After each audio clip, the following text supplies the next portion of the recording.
परिदेहेचे ज्ञान जाण सर्वता असेल। पशुपक्षी खातात, माणसं खातात। पशुपक्ष्यांना भीती आहे, मानवाला भीती आहे। पशुपक्ष्यांना विषय आहे, मानवाला विषय, आणि पशुपक्ष्यांना सुद्धा निद्रा आहे, मानवाला सुद्धा निद्रा आहे। जय सगळ्यांना क्रिया सारखी आहे, पण मानवात आणि पशुपक्ष्यामधला फरक सांगितला की माणसामध्ये आणि पशुमध्ये पशुपक्ष्यांना सामान्य ज्ञान आहे आणि मानवाला विशेष प्रकारचं ज्ञान आहे। मनुष्य देहाला सच्चिदानंद पदवी प्राप्त करता येते, पशुपक्ष्यांना सच्चिदानंद पदवी प्राप्त करता येत नाही। पशुपक्ष्यांना परा पश्यन्ति मध्यमा वाणी नाही आहे, माणसाला परा पश्यन्ति मध्यमा वैखरी वाणी आहे। महाराज म्हणतात पशुपक्ष्यांना भगवंताचं स्मरण करता येत नाही, मानवाला भगवंताचं स्मरण करता येतं।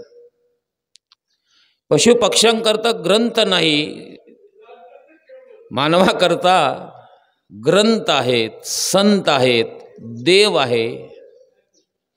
महाराज म्हणले पशुपक्ष्यांना पाप पुण्य नाही, मानवाला पाप पुण्य आहे। पशु काय पाप पुण्य जाणती, उत्तम भोग भोगीती, काही एक उपजता मरती, होते बहिरे अंध पांगुळ मुकी हो, लक्ष 84 न चुके फेरा। मग एवढं असणारं जे कर्म सांगितलं शास्त्राने ते फक्त मानवा करताच ही परंपरा आहे। जसं 84 लक्ष योनी जीवन जगत असताना प्रत्येक जीवाला जन्माला यावाच लागताना त्याचा मृत्यू ठरलेलाच आहे। उपजेते नाशे, नाशिले ते पुनरिपी दिशे, हे घटिका यंत्र दैशे परे भ्रमेगा। ज्ञानोबा सांगतात जो जन्माला आला तो मरणार, जो मरणार तो जन्माला येणारच आहे।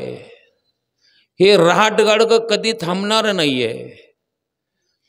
ज्याचा जन्माचा सोहळा झाला त्याचा मृत्यूचा सोहळा हा ठरलेलाच आहे। फक्त एक आहे, त्याची आयुष्याची जी गती आहे ती गती सारखी नाही आहे। महाराज म्हटले आयुष्य भगवान परमात्मा जे देतो ते आयुष्य मानवाचं वर्षावर नाही, दिवसावर नाही, आठवड्यावर नाही, महिन्यावर नाही, ते आयुष्य मानवाचं दिल्या जातं ते फक्त श्वासावर आणि घासावर। जेवढे घास आपल्या प्रारब्धात आहे ना तेवढेच आपल्याला मिळणार, आणि जेवढे श्वास आपल्यावर आहे ना तेवढेच आपल्याला मिळणार। मग काही वेळेस असं होतं महाराज, त्याचे घास संपल्या जातात पण श्वास शिल्लक राहतात, आणि ते श्वास शिल्लक राहिल्यावर मग शेवटच्या अवस्थेमध्ये त्याचं मनुष्य जीवन फक्त पाण्यावर आणि दुधावरच राहतं। मग लोक म्हणतात त्याला पाणी सुद्धा पचत नाही, त्याला दूध सुद्धा पचत नाही, पण श्वास शिल्लक आहेत। मग श्वास शिल्लक असल्या कारणानं तेवढे श्वास होईपर्यंत घास जरी संपले तरी त्याचा असणारं आयुष्य पुढे ढकलल्या जातं। पण ज्या दिवशी त्याचा श्वास संपल्या जातो आणि घास संपल्या जातो त्या दिवशी मनुष्य जेवताना जेवता सुद्धा त्याचा अंत होऊ शकतो, त्याचा मृत्यू होऊ शकतो। मग हे आयुष्य जे आहे ते घासावर आणि त्याच्या श्वासावर अवलंबून असतं। मग हा जो विधी आहे हा विधी कशा करता सांगितला, अजून एक वर्णन सांगितलं शास्त्राने। सगळ्यात लोकसंख्या जर जीवसंख्या जर कोणाची असेल तर कमी असेल तर मानवाची आहे। तुकोबारायांनी त्याचं वर्णन केलं, 20 लक्ष योनी वृक्षामध्ये घ्यावा, जलचर भोगावा 9 लक्ष, 11 लक्ष योनी किड्यामध्ये घेवा, 10 लक्ष भोगावा पक्षामध्ये, 30 लक्ष योनी पशुच्या घरी, आणि मानवा भितरी 4 लक्ष। महाराज म्हणतात या जगतामध्ये 20 लाख झाडं आहेत। महाराज म्हणले 9 लाख जलचर प्राणी आहेत, 11 लाख किडे मुंगी आहेत, 10 लाख पक्षी आहेत, 30 लाख जनावर पशु आहेत आणि मानवाभितरी 4 लक्ष. मानवाला फक्त 4च लाख संख्या सांगितली, सगळ्यात कमी. पण तरी मनुष्य जीवन सगळ्या योनीमध्ये श्रेष्ठ सांगितलं. का सांगितलं श्रेष्ठ? त्याचं कारण सांगितलं शास्त्राने. भगवान परमात्मा म्हणतात बाकीच्या योनी ही भोगभूमी आहे आणि मनुष्य योनी जी आहे ना ती योगभूमी आहे. माणसाला भोगही आहे आणि योगही करता येतो. मनुष्य जीवनामध्ये येऊन माणसाने काय करावं हे मानवाला कळतं, पशुला कळत नाही. पशुचा आणि मानवामधला फरक सांगितला. पशु माणसापेक्षाही चांगले आहेत. आहार, पशूंना घास जरी खाऊ घातला पोट भरल्यावर ते घासावर बसतील, पण अजीर्ण होईल एवढे खाणार नाही. माणसाचं तसं नाही आहे. चांगला स्वयंपाक, चांगली भाजी झालेली माणसं 2 घास जास्त खातील. मानवाची निद्रा जर पाहिली तर महाराज म्हणले पशु पक्षी झोपतात पण ते दिवस उगायच्या आत पहाटेच उठतात. पशु पक्षी जे आहेत ना ते पहाटेच उठतात. पण माणसं तसं नाही आहे. कधी 8 वाजता उठतात, कधी 10 वाजता उठतात. मानवाला निद्रेपेक्षा पशुपक्ष्याचं अधिक आहे. महाराजांनी सांगितलं पशु पक्ष्यांना भीती आहे, मानवाला भीती आहे. पशु पक्षी भीतात पण कमी भीतात. मानवाचं तसं नाही. मानवाची भीती एकदा शरीरात तयार झाली की ती जात नाही. विषय सेवन करत असताना पशु पक्षी जे आहेत ते विधियुक्तच विषय सेवन करतात. पण मानवाचं तसं नाही आहे. मानवांना विषय जास्त आहेत. महाराज म्हणतात तरी पण मानवाला एवढं प्राधान्य भगवान परमात्म्याने का दिलं? याचे शास्त्राने अनेक कारणं सांगितले. त्याच्या पाठीमागे 2 संस्कार सांगितले, 2 कर्म सांगितले आणि 2 मार्ग सांगितले. मानवाच्या जीवनाकरता 2 संस्कार अतिशय महत्त्वाचे आहेत. मनुष्य जीवन सफल होण्याकरता 2 कर्मसुद्धा चांगले सांगितले आणि मनुष्य जीवन चांगलं होण्याकरता 2 मार्गसुद्धा चांगले सांगितले. कर्माचे प्रकार सांगितले, एक विहित कर्म आणि एक निषिद्ध कर्म. 2 कर्म आहेत. विहित कर्म कशाला म्हणतात आणि निषिद्ध कर्म कशाला म्हणतात? जे शास्त्राने मनुष्य देहाच्या हिताकरता सांगितलेली क्रिया त्याला विहित कर्म म्हणतात आणि जे शास्त्राने मनुष्य जीवन अधोगतीला जाईल हे करू नका असं सांगितलं त्याला निषिद्ध कर्म म्हटलेलं आहे. त्याच्यामध्ये सुद्धा विहित कर्माचे 4 प्रकार आहेत.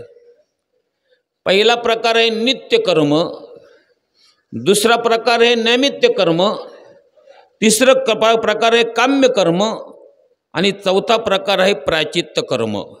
4 प्रकारचे कर्म सांगितले शास्त्राने.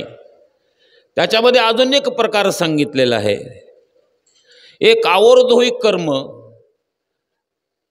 हा एक प्रकार सांगितलेला आहे. एक आतुरकालिक कर्म सांगितलं. आवर्तोहिक कर्म कशाला म्हणतात आणि आतुरकालिक कर्म कशाला म्हणतात? पण याच्या अगोदर हे 4 कर्म हे प्रत्येक मानवाला आहे. नित्य कर्म हे मानवानेच केलं पाहिजे. पशु पक्षी नित्य कर्म करत नाही.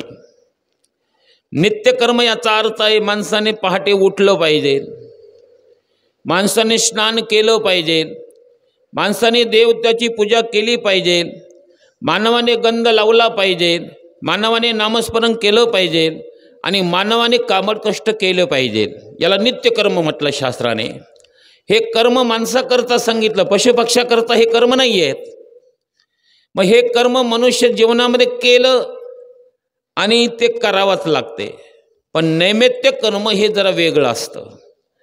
या नैमित्य कर्माला काहीतरी निमित्त असावं लागतं. ज्ञानोबा सांगतात सोम सूर्यादी ग्रहणे ते का करती पर्वणे, माता पितर मरणे अंकित दिवस. ज्ञानोबा सांगतात सोम सूर्यादी ग्रहणे, ज्या ग्रहण येतं ते रोज येत नाही, ते ग्रहण येतं ते 6 महिन्यातून वर्षातून येतं. महाराज म्हणले त्या ग्रहणाच्या दिवशी जे कर्म केल्या जातं त्याला निमित्त कर्म म्हणतात. त्या निमित्त कर्मामध्ये सुद्धा माणसाने ग्रहणामध्ये काय करावं याचे सुद्धा सूत्र पद्धतीने विधी सांगितलेला आहे. दुसरा विधी सांगितला महाराज म्हणतात, माता पितर मरणे अंकित दिवस, आई वडिलांच्या मरणाच्या टायमाला काही कर्म केल्या जातं त्याला नैमित्य कर्म म्हणतात. या महाराज आता माता पिताच्या मरणाच्या वेळेस कोणतं कर्म करावं? त्यावेळेस आपल्या वडिलांचा अंत आता होणार आहे त्याचे अगोदर काही लक्षणं सांगितले जातात. माणसाच्या मरणाचे लक्षणं सांगितले जातात. त्या लक्षणाने आपण समजायचं आई वडील आपले जाणार आहेत. बाकीचे काही सांगायची गरज नाही. ज्ञानोबराय सांगतात त्या पद्धतीने जरी अनुकरण आपण केलं, काने घालून या बोटे नाद दे पाहावे, कानामध्ये बोट घालावे, नाद जर नाही आला तर समजावं आपला मृत्यू 9 दिवसावर आहे. डोळ्यावर बोट ठेवावं, जर चक्र जर नाही दिसलं तर समजावं मृत्यू आपला 7 दिवसावर आहे. ज्ञानोबराय सांगतात भ्रुकुटीचे केस न दिसता नयनी, डोळ्याचे आपल्या भोवया जर आपल्याला जर नाही दिसल्या तर समजावं आपला मृत्यू हा 5 दिवसावर आला. ज्ञानोबराय सांगतात एवढंच नाही, माणसाची गती सांगितली, एक ऊर्ध्व गती आणि एक अधोगती. ऊर्ध्व गतीचा मनुष्य कोण आहे आणि अधोगतीचा मनुष्य कोण आहे याचं वर्णन सांगितलं शास्त्राने. जो पुण्यवान आहे त्या माणसाला ऊर्ध्व गतीनं मृत्यू येतो आणि जो पापी मनुष्य आहे त्याचा मृत्यू अधोगतीनं येतो. मग ऊर्ध्व गतीनं मृत्यू यायचा असेल तर अगोदर डोळ्याची नजर ताईट होते. ऊर्ध्व गतीनं मृत्यू यायचा असेल तर कानाचे चाफे पिळल्या जातात. ऊर्ध्व गतीनं मृत्यू जर यायचा असेल तर महाराज म्हणले तोंड वाकडं होतं. आणि ऊर्ध्व गतीनं मृत्यू यायचा असेल तर नाकाचा शेंडा वाकडा होतो. नासग्राचे आग्र न दिसता नयनी आणि मनात तत्क्षणी रामकृष्ण. नाकाचा शेंडा वाकडा धावायला लागला किंवा आपल्याला सकाळी उठल्यावर नाकाचा शेंडा जर नाही दिसला समजावं आपला मृत्यू आज ठरलेलाच आहे. मग एवढे संकेत ज्ञानोबरायने आपल्याला सांगितले तरी माणसाचं लक्ष मानवावरच नाही आहे. म्हणून लोक म्हणतात आत्ता बोलला आणि पुढं गेलं मेला नाही. तुला सांगत होते, तुला संतांनी सावध केलं होतं. सावधान सावधान, तुला देव सावध करतात पण तू तुझं लक्षच नाही आहे. मग महाराज म्हणतात ज्या वेळेस आपला मृत्यू येणार आहे त्यावेळेस काही संकेत येतात आणि असे संकेत जर दिसत असेल तर त्यावेळेस मुलाने नित्य नाही नैमित्य कर्म सांगितलं, ते नैमित्य कर्म केलं पाहिजे. मग नैमित्य कर्म करत असताना त्या कर्मामध्ये अवरोधिक कर्म आतुरकालिक कर्म सांगितलं शास्त्राने. त्याच्यामध्ये पहिलं कर्म सांगितलं, आपले वडिलांच्या हाताला उजव्या हाताला 5 किलो धान्य ठेवावं, त्यांचा हाताचा स्पर्श त्याला लावावा आणि ते धान्य एखाद्या ब्राह्मणाला एखाद्या आश्रमाला दान करावं. जर केलं तर त्या ठिकाणी मुलाचं नैमित्तिक कर्म होतं. नैमित्तिक कर्म अजून कोणतं करावं मुलाने? वडील जर खाटावर असेल, बाजेवर असेल, पलंगावर असेल तर त्याने त्या वडिलांना उचलून खाली ठेवावं. पण खाली ठेवत असताना तिथे नित्य कर्म सांगितलं. ज्या जागेवर आपल्याला वडिलांना ठेवायचं आहे त्या जागावर गाईच्या शेणाने ती जागा सारवावी. त्या जागेवर महाराज म्हणले गवताचं आच्छादन असावं, दर्भाचं. मग दर्भाचं आसन जर नसले तर महाराज म्हणले चटई टाकावी.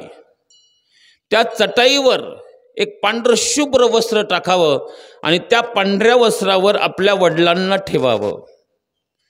वडिलांना मुक्ती भेटावी, आपल्या वडिलांना सद्गती भेटावी असं वाटत असेल तर जिवंतपणीच, आता शेवटची अवस्था जाणार आहे त्यावेळेस त्यांनी जिवंतपणे तुळशीचं पान आपल्या वडिलांच्या मुख कमलात घालायच्या असताना तुळशीचे पानाची प्रक्रिया सांगितली. तुळशीचं पान तोडत असताना त्या असणाऱ्या मंजुळा 3 असाव्या आणि त्या मंजुळाच्या खाली फक्त 3च पानं असावे. जास्त पानं जर आपण तोडले तर लक्ष्मीचे केस आच्छादन केल्याचं दोष लागतो. म्हणून कधीही तुळस तोडत असताना अशी तुळस कापून घेऊ नये. तुळस तोडताना किती पानं यावे त्याला महत्त्व सांगितलं शास्त्राने. म्हणून 3 मंजुळा आणि 3च पानं असावे. 3 मंजुळा का की महाराज म्हणता ब्रह्म विष्णू आणि महेश हे 3 भगवान परमात्म्याचं प्रतीक असतं आणि ते 3 मंजुळा त्या मंजुळा उशाखाली ठेवाव्या आणि त्याच्यातला एक पान मुख कमलात घालावं. म्हणजे त्या असणाऱ्या मुलाचं नित्यकर्म वडिलांच्या क्रियाकरता केल्या जातं. अजून एक क्रिया सांगितली शास्त्राने. वडिलांचा मृत्यू जर होत नसेल, सगळं घर कंटाळलंय, आता लोकही कंटाळले, त्यांची दुःख पाहून त्यावेळेस मृत्यू जर होत नसेल तर त्यावेळेस त्या असणाऱ्या वडिलांचं मुख कमल दक्षिण दिशेला करावं. पाय दक्षिण दिशेला करावे आणि दक्षिण दिशेला केल्यावर तिथे त्यांच्या कानाजवळ विष्णू सहस्रनामाचा जप करावा, शिव महाजप करावा. जर विष्णू सहस्रनाम नाही झालं तर गीतेचा 18वा अध्याय मोक्ष संन्यास योग हा ग्रंथ, गीतेचा 18वा अध्याय वाचावा. गीतेचा 18वा अध्याय जरी नाही वाचता आला तर महाराज म्हटले सगळ्यात महत्त्वाचा जो बीज मंत्र वेदालाही मान्य आहे, शास्त्राला मान्य आहे, संताला मान्य आहे, देवाला सुद्धा मान्य आहे, तो मंत्र त्यांच्या कानाजवळ जपावा. तो मंत्र आहे राम कृष्ण हरी. हा मंत्र जरी जपला तरी त्या असणाऱ्या वडिलांना सद्गती प्राप्त होते. आता इथे शास्त्र आहे, दक्षिण दिशेकडे तोंड केलं काय होतं आणि उत्तर दिशेला तोंड केल्यानं काय होतं. दक्षिण दिशेच्या शेवटच्या टोकावर यम लोकाकडे जाणारा रस्ता आहे आणि उत्तर दिशेला जाणारा टोकाकडे देव वैकुंठात जाणारा रस्ता आहे, स्वर्गात जाणारा रस्ता आहे. म्हणून आपल्यामध्ये आपलं असणारं शिर दक्षिण दिशेला करत नाही, पाय जे आहे ते दक्षिण दिशेला करत नाही. शिर आपलं डोकं दक्षिण दिशेला करावं, पाय उत्तरेकडे करावे, मुख कमल उत्तरेकडे करावं. उत्तरेकडे करून जर जीव गेला तर त्या जीवाला महाराज म्हणतात स्वर्गाची प्राप्ती होते, सद्गती प्राप्त होते. पण खाटेवर बाजेवर जर जीव गेला तर त्या माणसाला अधोगती प्राप्त होते. महाराज म्हणतात ते नित्यकर्म मुलाने केलं पाहिजे. अजून नित्यकर्म मुलाने कोणतं केलं पाहिजे तर महाराज म्हणतात जर वांग्याची भाजी आपल्या वडिलांनी खाल्ली असेल आणि दुसऱ्या दिवशी त्याचा मृत्यू जर झाला असेल तर वांग्याच्या भाजीने सुद्धा शरीर अपवित्र होतं असं शास्त्र सांगितलं जातं. वांग्याची भाजी 10व्याला करू नये, 13व्याला सुद्धा करू नये आणि श्राद्धाला सुद्धा करू नये. पण आचार्य सांगतात वांग्याची भाजीशिवाय तेष्टत नाही, लोक तीच भाजी करतात. अधोगतीचे लक्षण आहेत महाराज. हे नित्यकर्म करत असताना मुलाने काय कर्म करावं. ज्यावेळेस जिवंत असताना त्या मुलाने आपल्या वडिलांनी जर वांग्याची भाजी जर खाल्ली असेल तर पवित्र गंगेचं जल त्याच्या मुख कमलामध्ये टाकावं, म्हणजे कुठलाही दोष राहत नाही. हे नित्य कर्म सांगितलं माणसाचं, मुलाने अजून एक कर्म सांगितलं. वडील आपल्या शेवटची घटका मोजत असताना मुलाने आपल्या वडिलाच्या उशाजवळ राहावं. त्याचे असणारी मान आपल्या मांडीवर असावी. जर आपण लांब असेल तर लांब असणारा मुलगा जर जवळ येत नसेल तर त्याच्याकरता सुद्धा धर्मसिंधू ग्रंथामध्ये, मरणानंतर ग्रंथामध्ये त्याचं उत्तर आलेलं आहे. मुलाने कमीत कमी नोकरीला जर बाहेर असेल तर 3.5 तासाच्या आत मुलाने आपल्या वडिलाच्या प्रेताजवळ यावं. 3.5 तासच का सांगितले? शास्त्राने असं वर्णन सांगितलं, ज्यावेळेस यम येतात आणि या जीवाला बाहेर काढण्याचा प्रयत्न करतात. आता जीवाला बाहेर काढतात, कसं काढतात? महाराज म्हणतात, ज्ञानोबरांनी त्याचे उदाहरण सांगितले. का दीप पालवे सवेची तेज मालवे, का रवी बिंबा सवे प्रकाशो जाय. एकदा दिवा मालवला, प्रकाशाला सांगायची गरज नाही. एकदा सूर्य मावळला की त्याच्या किरणाला सांगायची गरज नाही. तसं उचलेला प्राणासरशी मग इंद्रिय धावती तैशी, तैशी मनबुद्धी पाशी अंकारू. हे एकदा हा प्राण भगवान परमात्म्याने खेचला की त्या ठिकाणी त्याचे असणारे इंद्रिय, डोळे असून त्याला दिसत नाही, तोंड असून सुद्धा बोलता येत नाही, कान असून सुद्धा ऐकता येत नाही, पाय असून सुद्धा चालता येत नाही. महाराज म्हणले का होतं? कारण त्याचा प्राण खेचला जातो. मग तो प्राण खेचत असताना, तो जीव खेचत असताना महाराज म्हणतात, डोळ्यातून जायचं असेल, डोळ्याची नजर ताईट होते. समजावं याला ऊर्ध्व गती आहे, चांगली गती आहे. कानाचे चाफे जर पाशी पिळले, वाकडे झाले, समजावं कानातून जीव चाललाय, समजावं हे ऊर्ध्व गती आहे. नाकातून जीव जायचा असेल, नाकाचा शेंडा जर वाकडा होत असेल, समजावं याला ऊर्ध्व गती आहे, चांगली गती आहे. तोंडातून जीव जायचा असेल तर तोंड वाकडं होतं, त्याला ऊर्ध्व गती आहे. पण विरोध दिशेनं जर जीव गेला, पापी माणसं त्याचा कोठा फुटला जातो, मलमूत्रामध्ये तो पचपच पडून राहतो, काही वेळेस कृमी शरीरामध्ये पडतात, त्याची अधोगती सांगितली शास्त्राने. मग असा जर प्रकार झाला, मुलाच्या हातात नाही आहे, वडिलांनी केलेलं कर्म, दूषित कर्म, ते अधोगतीनं जर त्याचा जीव गेला त्या मानवाचा, मग मुलाने काय करावं? महाराज म्हणले, मुलाने सगळ्यात महत्त्वाचा प्रयोग सांगितला शास्त्राने. त्याच्याकरता बाहेर म्हणजे आतमध्ये मेल्यावर बाहेर पाणी तापत असताना ज्या मडक्यामध्ये अग्नी घ्यायचा आहे ना, त्या मडक्यामध्ये अगोदर 2 वंजोळीचा भात, तांदूळ त्या मडक्यामध्ये शिजावावा. अधोगतीचा झालेला प्रकार असेल तर सांगितला शास्त्राने. मग आपले वडील अधोगतीनं गेले, बरेच दिवस ते दुःखीत राहिले, त्यांचा सगळा विधी जागेवर झाला.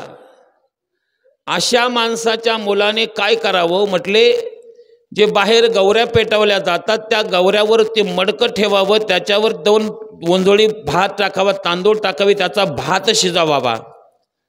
आणि भात शिजवत असताना त्याच्यामध्ये मीठ घालू नये. त्याचे 4 पिंड करावे. 4 पिंड केल्यावर ज्या ठिकाणी आपला वडिलाचा अंत झालेला आहे त्या ठिकाणी वडिलाचं प्रेत ठेवलेलं आहे, त्याच्या उशाला 1 भाताचा पिंड ठेवावा. दुसरा प्रकार महाराज म्हणतात, ज्यावेळी त्या असणाऱ्या प्रेताला बाहेर काढत असताना पाणी आंघोळीला, त्यावेळेस त्या माणसाला स्नान घालण्याकरता कोणत्या भांड्यामध्ये, कोणत्या धातूच्या भांड्यामध्ये पाणी तापावं याचं वर्णन सांगितलं शास्त्राने. महाराज म्हणले, अतिशय श्रीमंत जर मनुष्य असेल त्याने सोन्याच्या भांड्यात पाणी तापावं. सोन्याचं भांडं जर नाही मिळालं तर चांदीचं भांडं वापरावं, चांदीचं नाही मिळालं तांब्याचं वापरावं। सगळ्यात महत्त्वाचा धातू जर कोणता सांगितला तर तांब सांगितलं महाराज। तांब्याच्याच भांड्यात का पाणी तापावं? तर तांब हे जंतुनाशक आहे। त्या भांड्यामध्ये जर पाणी तापवलं तर महाराज म्हणतात तांब्याच्या भांड्यामध्ये असणारं पाणी ते गंगाजल समान असतं।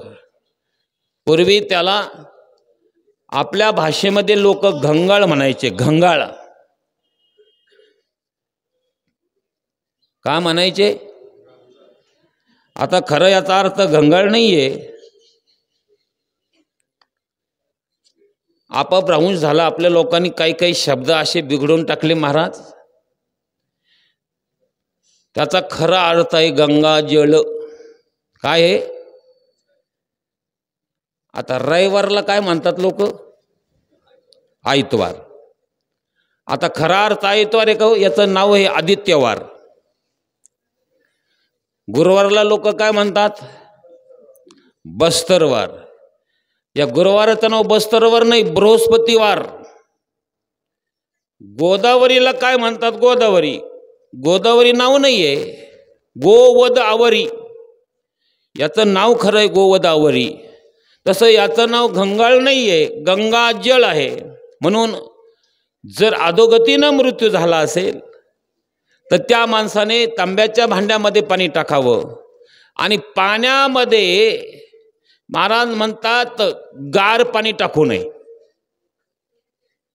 आवरला का विधी?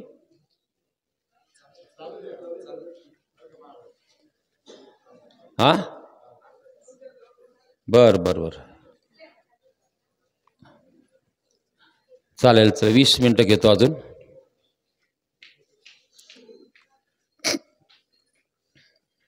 ऐका, तापलेल्या पाण्यामध्ये पाणी टाकत नाही। का टाकत नाही पाणी? महाराज म्हणले जे असणार, हो चालतंय, कारण जे टेम्परेचर पाण्याचं असतं त्या तांब्याच्या भांड्यामध्ये जे निर्जंतुक पाणी झालेलं राहतं ते पाणी त्या प्रेतावर टाकल्यावर ते प्रेत निर्जंतुक राहावं। गार पाणी जर टाकलं तर त्याची शीतलता तयार होईल, म्हणून त्याच्यामध्ये गार पाणी टाकू नये। याला निमित्त कर्म म्हटलेलं आहे, नैमित्य कर्म म्हटलेलं आहे। आणि नैमित्य कर्म करत असताना दशक्रिया विधीच्या दिवशी मुलाने जवळजवळ 70 प्रकारचे कर्म सांगितले। आता मला जेवढे सांगता येईल तेवढे सांगतो। प्रेताला बाहेर काढल्यावर पाणी टाकत असताना पहिला तांब्या जो टाकावा तो धर्मपुत्र कोणाला म्हणतात? जो मोठा मुलगा आहे याला धर्मपुत्र म्हटलेले शास्त्राने। मग धर्मपुत्राने जर पाणी टाकावं आणि शेवटचा तांब्या, मनुष्य जर मेला असेल तर त्याच्या धर्मपत्नीनं शेवटचा तांब्या टाकावा। पत्नी जर गेली असेल तर शेवटचा तांब्या त्याच्या पतीनं टाकावा। याला नैमित्तिक कर्म म्हटलेले शास्त्राने। मेलेला माणूस त्याचा विशेष नाही आहे। ज्यावेळेस ते प्रेत याच्यावर ठेवल्या जातं तारडीवर, दुसरा पिंड, पहिला पिंड आपण प्रेत होतं तिथे ठेवला। ज्याची अधोगती झालेली आहे त्याच्या करता हा विधी सांगितला निमित्त कर्मामध्ये। तो पिंड पहिला तिथे प्रेताच्या जवळ ठेवला, दुसरा पिंड त्याच्या उशाला ठेवावा, म्हणजे तारडीवर बांधल्यावर किंवा माडावर बांधल्यावर, काही ना डोलीमध्ये बांधल्यावर तो पिंड तिथे ठेवावा। आणि पिंड तिथे ठेवल्यावर सगळ्यात महत्त्वाचा दोष जर कोणता लागत असेल तो कोणत्या माणसाने हा विधी केलाय काही सांगता येत नाही। प्रेताला आरती करू नये, प्रेताची आरती करू नये। आरती शब्दाचा अर्थच कळला नाही लोकाला। आरती या शब्दाचा अर्थ आहे संकट। आरती म्हणजे काय? संकट। अर्थ शब्दाचा अर्थ संकट आहे आणि आरती म्हणजे आपल्यावर कुठल्याही प्रकारचं संकट येऊ नये त्याच्याकरता आराधना केल्या जाते देवाकडे। महाराज म्हणतात तिथून ज्यावेळेस खांद्यावर घेऊन ती प्रेत यात्रा ज्यावेळेस स्मशानभूमीपर्यंत जाते त्यावेळेस मुलाने आपल्या वडिलाच्या प्रेत खांद्यावर घेतल्यावर राम नामाचा जप करावा, शिव नामाचा जप करावा, त्या असणाऱ्या आपल्या वडिलाला मोक्ष प्राप्त होतं असं हरिपाठामध्ये वर्णन आलं। हरी हरी हरी मंत्र हा शिवाचा आणि म्हणती जे वाचा तया मोक्ष। वडिलांचा प्रेतरूपी आपल्या खांद्यावर घेऊन जात असताना एक पाऊल टाकला, एक नाम चिंतन जर केलं तर प्रत्येक पावलाला महाराज म्हणजे एक यज्ञाचं पुण्य होतं। तेवढं पुण्य वडिलाच्या आणि स्मरणार्थ प्राप्त होतं। अधोगती जरी असली वडिलांची तरी सद्गती निर्माण होण्याकरता मुलाने केलेलं कर्म त्याला म्हणतात नैमित्य कर्म। आता हे नैमित्य कर्म करत असताना तिथून पुढे स्मशानामध्ये गेल्यावर जवळ गेल्यावर 20व्याच्या जागेवर ज्यावेळेस ते प्रेत ठेवल्या जातं तिसरा पिंड 20व्याच्या जागेवर भाताचा ठेवावा।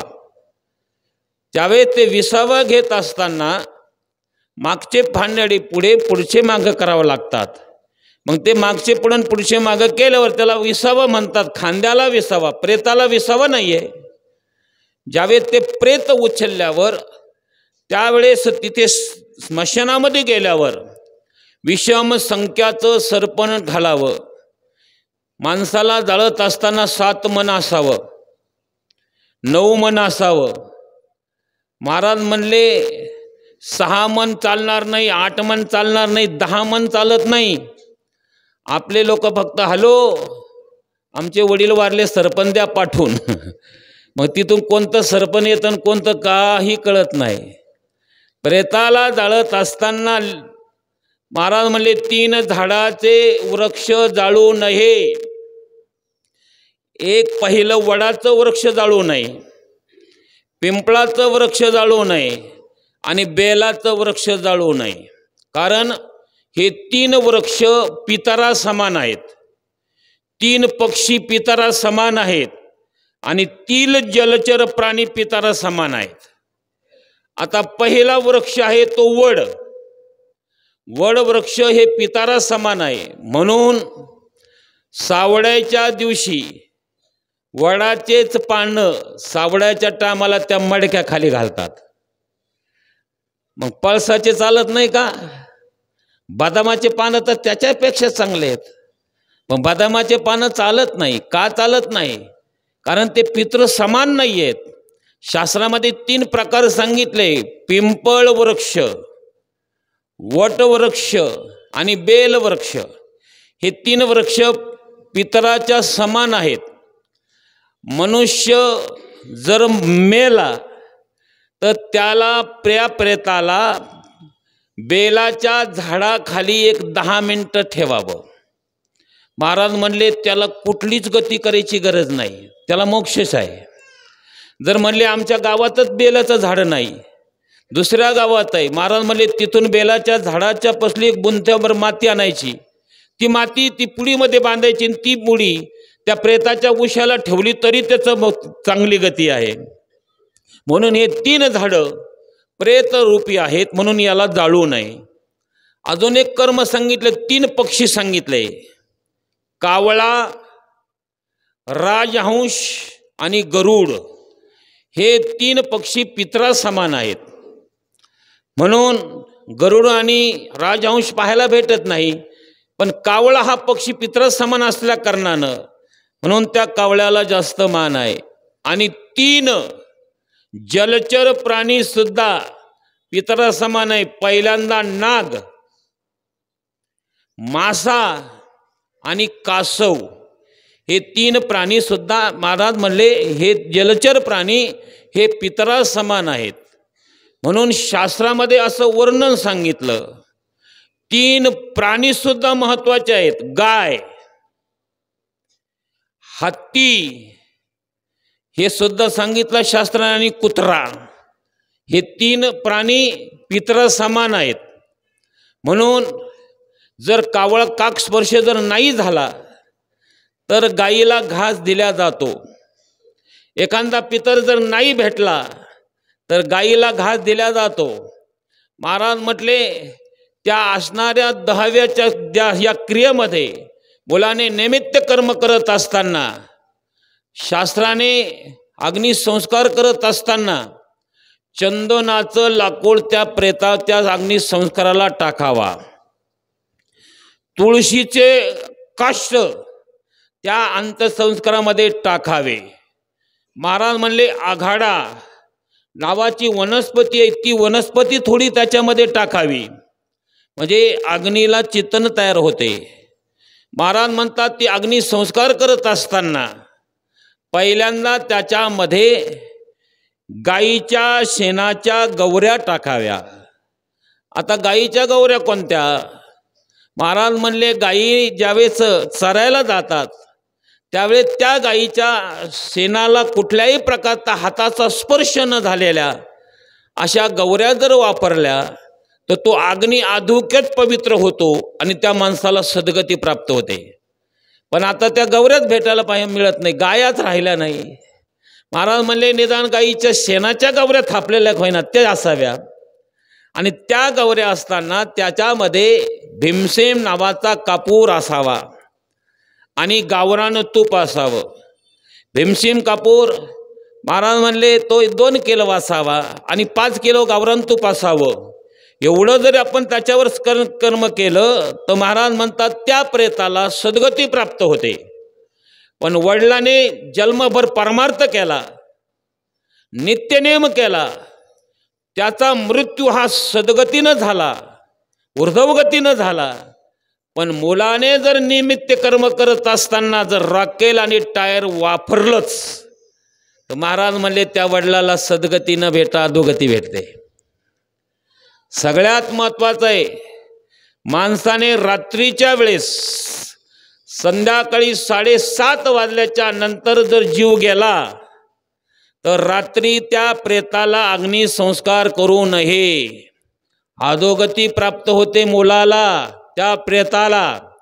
म्हणून दुसऱ्या दिवशी ते अग्निसंस्कार करावे.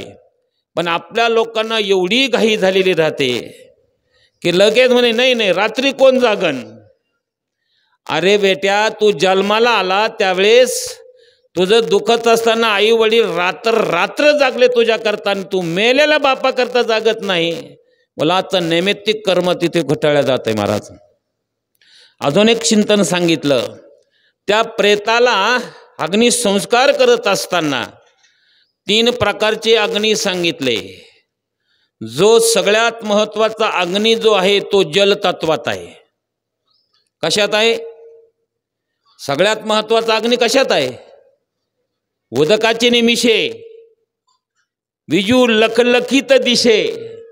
ज्ञानोबराने सांगितलं वीज जी तयार होते ही वीज पाण्यातून निर्माण होते.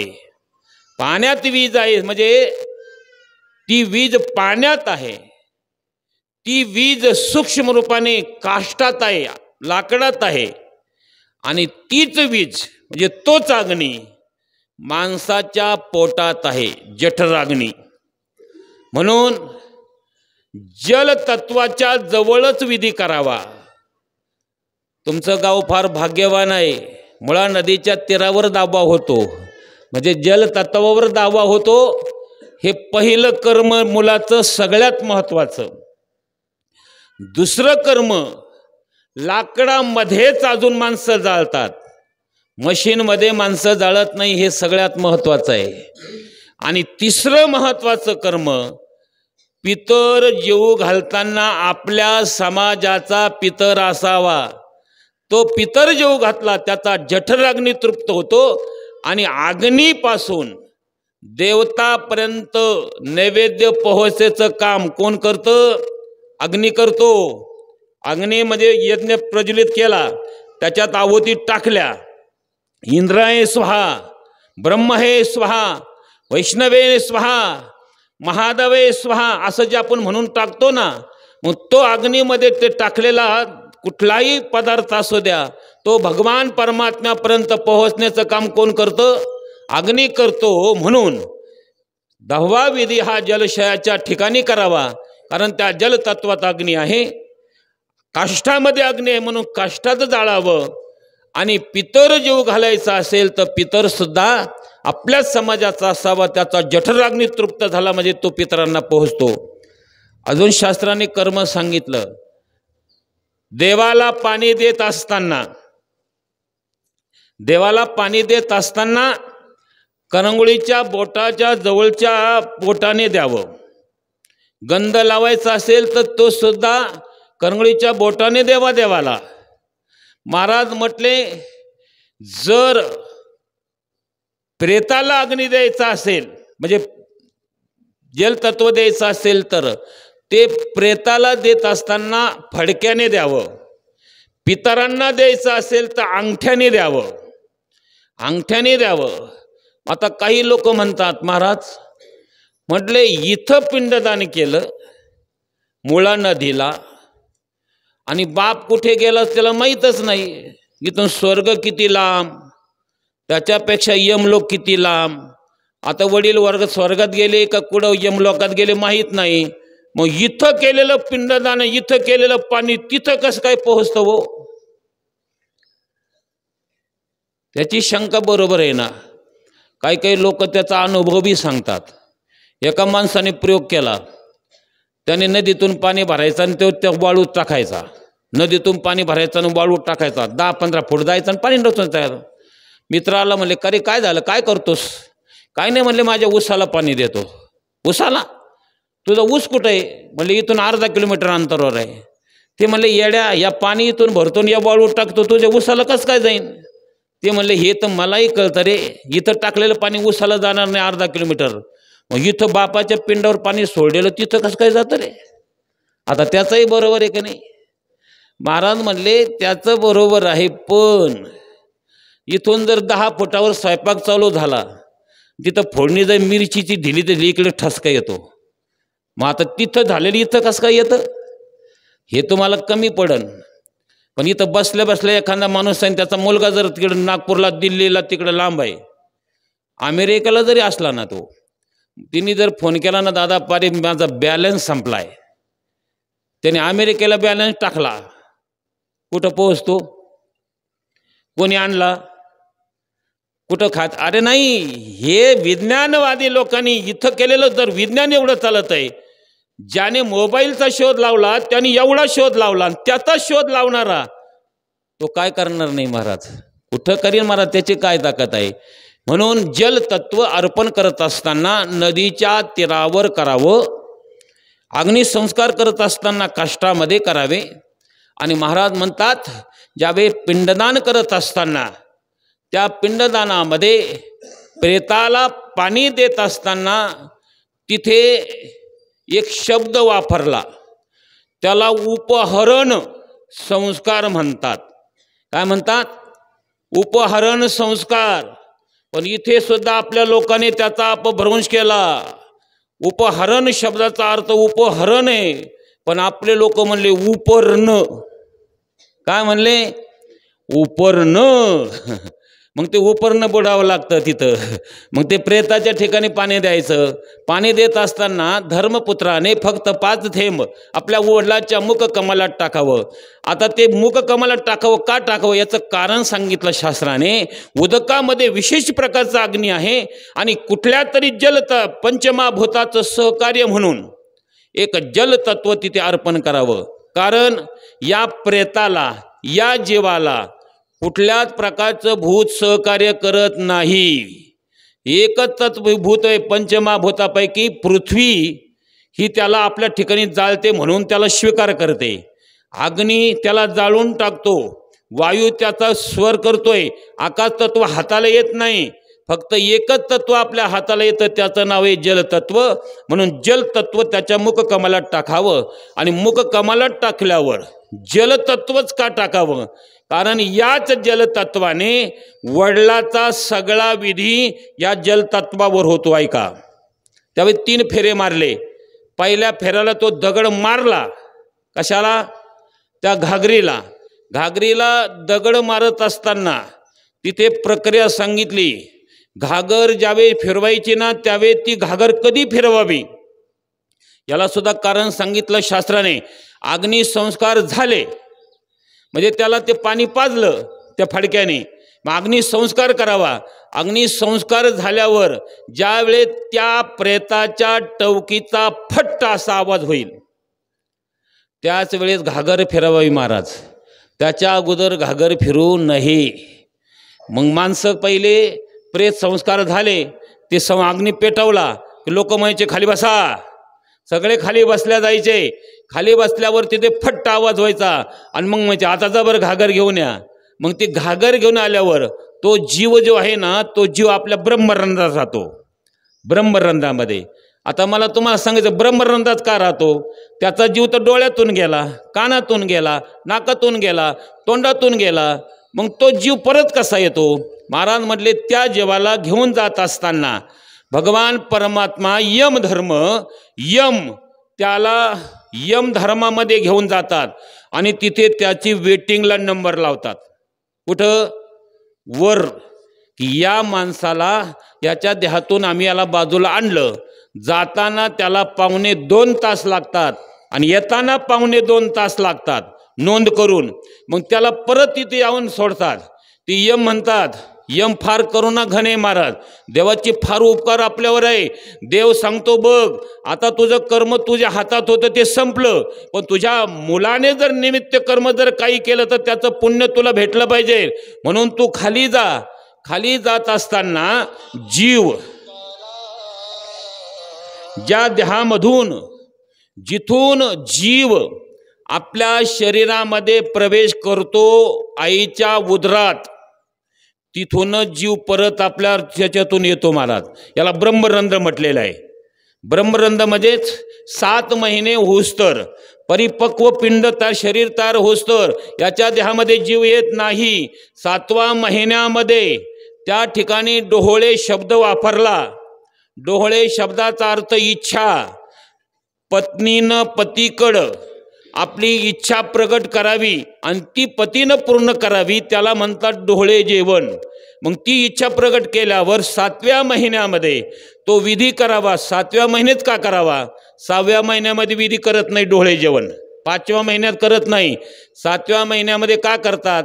याचं एकमेव कारण जर कोणतं असेल तर 7व्या महिन्यामध्ये जीव ममय वंश जीव लोके जीव भूता सनातनः मनःषष्टानी इंद्रियानी प्रकृती स्थानी कर्षती.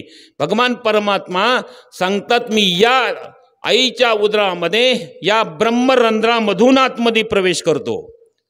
मग आतमध्ये जीव गेला रे गेला की 7व्या महिन्यामध्ये बारीक पापुद्रा इथे तयार होतो टाळूला. मग तो टाळूचा भाग काही चांगला होण्याकरता 2 महिने अजून लागतात, म्हणून 9 महिने. आणि मग जर एवढे करून तिथे खोलगा राहिला, नुसतं पातळ कातळ राहिलं, माता माऊल्या ते त्याच्यावर टाळूमध्ये तेल टाकून त्याची टाळू भरितात. महाराज म्हणतात ब्रह्मरंध्र आहे.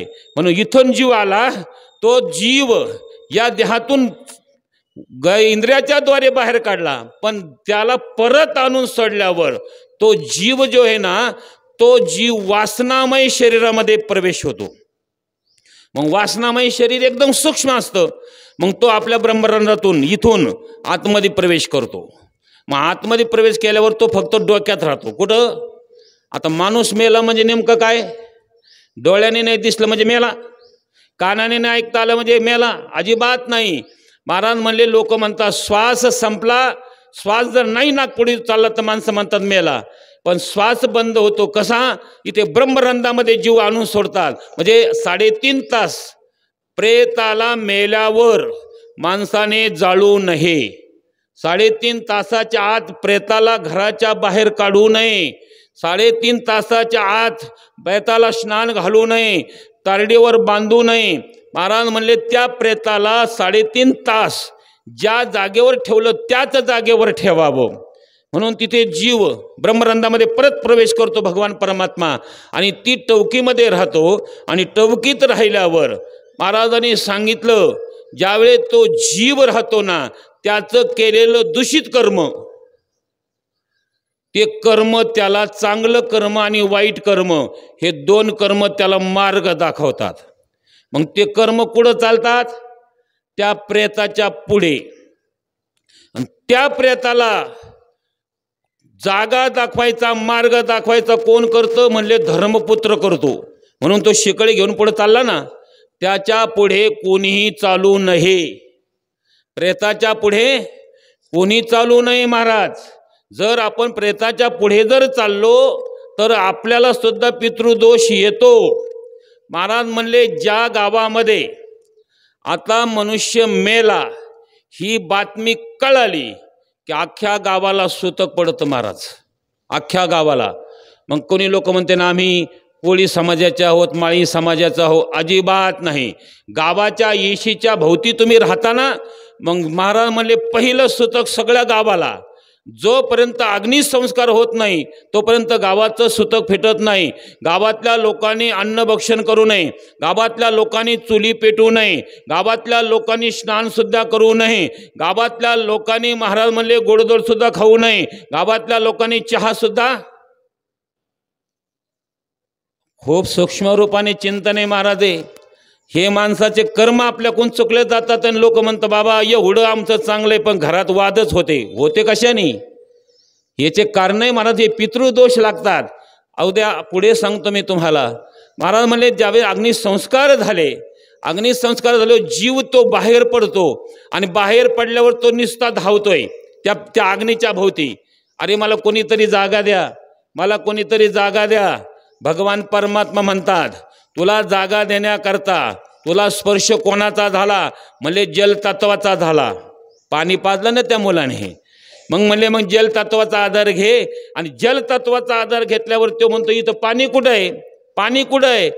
त्यावेळी त्याच्या मुलाच्या खांद्यावर घागर दिसते, त्यावेळी त्या घागरीच्या जवळ तो जीव येतो. जीव आला रे आला, दगड मारला रे मारला. पहिला स्पर्श पाण्याचा दगडाला होतो, दगड ओला होतो, नंतर पाणी जमिनीवर पडतं. दगड ओला झाला रे झाला की भगवान परमात्मा म्हणतात या जलतत्वाच्या सायेने या दगडात प्रवेश कर. त्याला आश्मा नावाचा दगड म्हणतात, अस्थमा म्हणतात. महाराज म्हणले त्याला जीव खडा म्हणतात. त्या जीव खडा त्याच्यामध्ये तो विधी सांगितला. मग जीव त्याच्यामध्ये प्रवेश करतो आणि जीव प्रवेश त्याच्यामध्ये केल्यावर मग तो जीव खडा एक दिवस स्मशानामध्ये ठेवावा. जीव खडा एक दिवस स्मशानामध्ये ठेवावा. आणि मग तो जीव त्या दगडातून पाहतो कोण कोण आलं रे. ज्यांचे प्रपंच आम्ही सुधारले तोच आला नाही, ज्याच्याशी वाद झाला तोच आला नाही, माझा शेजारचा आला नाही, माझे नातेवाईक आले नाही. कोण कोण आलंय तो जीव पाहतो तिथं दगडातून. एक दिवस जीव खडा तिथे ठेवावा. दुसऱ्या दिवशी हस्ती संचन म्हटलेलं आहे त्याला. मग हस्ती संचन करत असताना तिथे सुद्धा विधी सांगितला. पिंपळाचं पानावर ते चाणके ठेवता आले असते, पण पिंपळाचं पान पातळ आहे, ते पिंपळाचं पानाने ते मडकं राहणार नाही, म्हणून तिथे वडाचं पान सांगितलं. बेलाचं पान छोटं आहे म्हणून बेलाचं पान घेत नाही, वडाचं पान घ्यावं. त्याच्यामध्ये वडाचं पान घेत असताना तिथे गाईचं गोमित्र असावं, गाईचं शेण असावं, गाईचं दूध असावं. महाराज म्हणतात लोक हे घेत नाही, म्हणजे आमचा बाप दारू पित होता, दारूची बाटल घ्या संग. चुकीचं आहे. तिथून ते दुसऱ्या दिवशी तिथं ज्यावेळेस जात असताना जिथे हस्ती ज्या असतात त्या हस्ती अग्नीनं पवित्र झालेले असतात. अग्नीचं काम किती महाराज? अरे लोखंड एवढं कठीण लोखंड, पण ती पाणी करतं. त्याचं सोनं कठीण आहे, पाणी करतं. पितळ तांब पाणी करतंय ते. पण आईच्या दुधातून कॅल्शियम रूपी शरीरामध्ये हाडं जे तयार होतात त्या हाडाचा भस्म होत नाही महाराज. तुकडे होतील पण भस्म होत नाही. अग्नीनं पवित्र झालेले हस्ती असतात. त्या हस्तीला महाराज म्हणले फक्त धर्मपुत्राने 5 हस्ती उचलाव्या आणि त्या हस्ती एका मडक्यात भराव्या किंवा डब्यात भराव्या. बाकीच्या लोकांनी फक्त ती राख सावरावी. त्याला म्हणतात सावरणं. सावडणं हा शब्द आहे. बाकीच्या लोकांनी हस्तीला हात लावू नये. आणि ज्यावेळेस त्या हस्तीला हात मुलाने उचलल्या त्या फक्त 5 असाव्या, त्या हस्ती 3 असाव्या, त्या हस्ती 7 असाव्या, जास्त हस्ती नसू नये. म्हणून त्या हस्ती ज्यावेळेस आपण घेऊन येतो, घरी येतो, त्यावेळेस तो दगड आला असताना तो दगड आणावा. त्यावेळेस दुसऱ्या दिवशी एक पिंडदान करावा. पहिल्या दिवशी भाताचा पिंड ठेवतोच तिथे, दुसऱ्या दिवशी एक पिंड करावा, तिसऱ्या दिवशी एक पिंड करावा, असे 9 पिंड करावे. आणि 10व्याच्या दिवशी 10 पिंड करावे. 10 पिंड ज्यावेळेस आपल्या हिंदू धर्मामध्ये हे 10 दिवस कुठलाच विधी करत नाही, म्हणून दशक्रिया विधीचा 10 पिंड एकाच दिवशी करावे, त्याला म्हणतात दशक्रिया विधी. आणि तो दशक्रिया विधी करणं म्हणजेच आजची गरज आहे. मग 10 दिवस तो विधी सांगितला. त्याच्यामध्ये सुद्धा जर आपल्याला रोज नाही करता आला तर एक 3ऱ्या दिवशी करावा, एक 5व्या दिवशी करावा, एक 7व्या दिवशी करावा. गंगेच्या पाण्याने त्या दगडाला स्नान घालावं. त्या दगडाला लाल गंध लावू नये, लाल फूल वाहू नये, त्याला फक्त पांढरा गंध लावावा, गोपीचंदच लावावा. महाराज म्हणले पांढरं फूल व्हावं. 3ऱ्या दिवशी करावं, 5व्या दिवशी, 7व्या दिवशी करावं. हे कुठल्याच प्रकारचं नाही झालं. आप्पा करता जेवढं बोलावं तेवढं कमीच आहे महाराज. आप्पाच्या जीवनामध्ये महाराज म्हणतात त्यांनी फार मोठं या कुटुंबामध्ये त्यांचं योगाचं दान आहे. या आप्पाचा जो आहे त्यांचा जन्मदिवस आहे 5 मार्च 1933. या दिवशी त्यांचा जन्म झाला. त्यांच्या कुटुंबामध्ये त्यांचे 5 जण भाऊ आहेत. ते 5 भाऊ जे आहेत फार मोठे मोठे अधिकारातले बंधू होते त्यांचे. या ठिकाणी त्यांचे बंधुराजाचा जर आपण विचार केला ना महाराज, तर ज्यांचे आपले परमार्थ जीवन आणि सतत ज्ञानेश्वरीचं पारायण, गाथा पारायण, परमार्थ ज्यांच्या जीवनामध्ये आहे, असं जीवन भास्कर भाऊ आप्पांनी घातवलेलं आहे महाराज. जे ग्रंथ कीर्तनकाराच्या घरात नाही, ते ग्रंथ आप्पाच्या घरामध्ये. आणि आप्पाने एवढ्याही ग्रंथाचं पारायण केलेलं आहे महाराज. आप्पाच्या जीवनामध्ये त्यांचे बंधुराज आहेत, भागवतराव असतील, विश्वास भाऊ असतील, आपले पल्लू काका असतील, प्रल्हाद काका आणि भाऊसाहेब तात्या असतील, हे 5 पांडव. त्याच्यामध्ये भास्कर आप्पा यांनी जीवनामध्ये फार मोठा उत्कर्ष केलेला आहे. त्यांनी आपल्या बंधुराजाच्यामध्ये या ठिकाणी मराठी शाळेमध्ये त्यांचं आणि शिक्षण झालं 3री पर्यंत शिक्षण त्यांचं. त्यांनी आईवडील भावंडासह किराणा दुकानाचाही सुंदर असा व्यवसाय केला.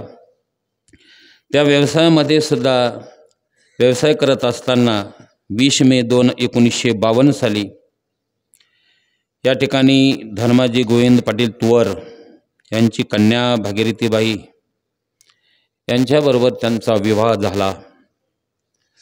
आणि हा विवाह झाला असताना अतिशय परमार्थाबद्दल, महाराज मंडळीबद्दल आदर, यामध्ये वैकुंठवासी तुकाराम बाबा खेडलेकर यांची त्यांना माळ आहे.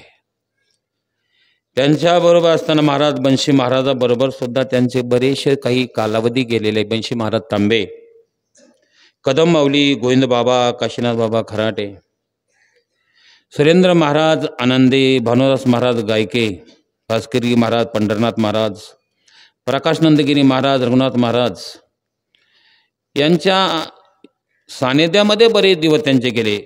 वैकुंठवासी भगवान बाबा यांचं सुद्धा त्यांना दर्शन झालेलं आहे. मग एवढ्या मोठ्या महात्म्याचं दर्शन आप्पांना झालं. आणि आप्पांचं शेवटपर्यंत आप्पाचं असणारं सगळं नित्यकर्म त्यांच्या मुलाने आणि त्यांच्या नातेवाईकांनी केलेलं आहे. महाराज भुके नाही अन्न आणि मेल्यावर पिंडदान, जिथे नाही घास आणि मेल्यावर राखे दिवस.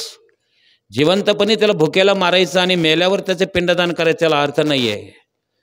बाप्पा जोपर्यंत जिवंत होते तोपर्यंत आपला हा अखंड हरिनाम सप्ताह गोविंद बाबांचा, या सप्त्यामध्ये जेवढे महात्मे येतील तेवढे महात्मे आप्पाला भेटल्याशिवाय जात नव्हते महाराज. आणि सगळ्यात महत्त्वाचं, आप्पाकडून अन्नदान बऱ्याच वेळा लोकांना घडलं असेल, ज्ञानदान आप्पाकडून घडलं असेल. आप्पाने फक्त गेल्यावर एकच सांगावं, महाराज तुम्ही आता गावात सप्ताह करता, सुधाकर महाराज बसतात, तुम्ही असतात, गायके बाबा असतात, एवढे मोठे महात्मे या ठिकाणी येतात आणि कार्यक्रम करून जातात, याचा आनंद आहे मला. आणि आप्पाने हसत मुखाने आमच्याकडे पाहावं.